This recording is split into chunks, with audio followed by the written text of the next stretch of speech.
আচ্ছা যেতে হবে না, চলো চলো চলো চলো উঠো। কেন যাবে না তুমি স্কুল? উঠো, উঠো। কি করবে না তুমি? স্কুল যাও না। শিক্ষক হিসাবে আমি বা আমরা প্রতি বছরই শত শত বাচ্চাকে মানুষ করি, কিন্তু আজ যখন নিজের 3.5 বছরের ছেলে ইভানের স্কুলের প্রথম দিন, তখন নিজেদের মনটাই যেন কেমন একটা করছে। আমরা স্বামী স্ত্রী যেহেতু দুজনেই শিক্ষকতার পেশার সাথে যুক্ত, ওকে খুব একটা বেশি সময় দিতে পারি না, তাই ভাবলাম ওকে স্কুলে অ্যাডমিশন করে দিই। ওর ওখানে অনেক বন্ধু হবে, ও সময়টা ভালো কাটবে। তো সত্যি বলতে ওর কান্না দেখে নিজেদেরই বুকটা কেমন করছে। আমি মন থেকে সেই সব অভিভাবকদের অনেক সালাম ও শ্রদ্ধা জানাই, যারা আমাদের মতো শিক্ষকদের ওপর ভরসা রেখে তাদের আদরের বাচ্চাকে আমাদের হাতে তুলে দিয়ে নিজের কাজে বেরিয়ে পড়ে। ওকে এখন স্কুলে গিয়ে রেখে আসবো। চলুন দেখি কেমন কাটালো ইভান তার স্কুলের প্রথম দিন।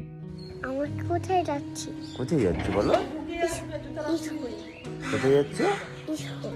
স্কুল যাবে? তুমি স্কুল যাবে? ওকে চলো, টাটা করে দাও সবাইকে। টাটা। বলো আমি স্কুল যাচ্ছি। আমি স্কুল যাচ্ছি। তুমি কিন্তু স্কুলে গিয়ে কাঁদবে না, ঠিক আছে? একদম কাঁদবে না।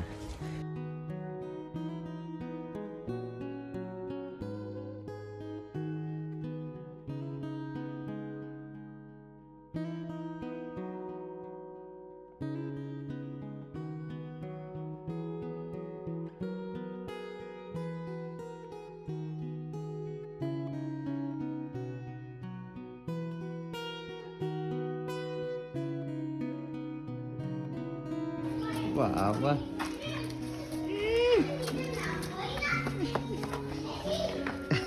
কোথায় গেছিলে? বিস্কুট খেতে। বিস্কুট স্কুলে গিয়ে তুমি কি করছিলে? আমি পড়ছিলাম। পড়ছিলে? ম্যাডামটা কেমন পড়ালো? ও মামা আসবে ফোন করতে, আমাকে মামাটা চলে আসবে। ফোন করছিল তোমাকে যে মামাটা চলে আসবে, আর তুমি কি করছিলে? আমি কাছিলাম। তুমি কাঁদছিলে? কেন কাঁদছিলে বাবু? ও ডাক্তারটা লাগিয়ে দিচ্ছে। ও দরজাটা লাগিয়ে দিয়েছিল ওরা, তাই কাঁদছিলে? মুখটা দেখি তোমার। বাবা কত কি দিয়েছি বললি।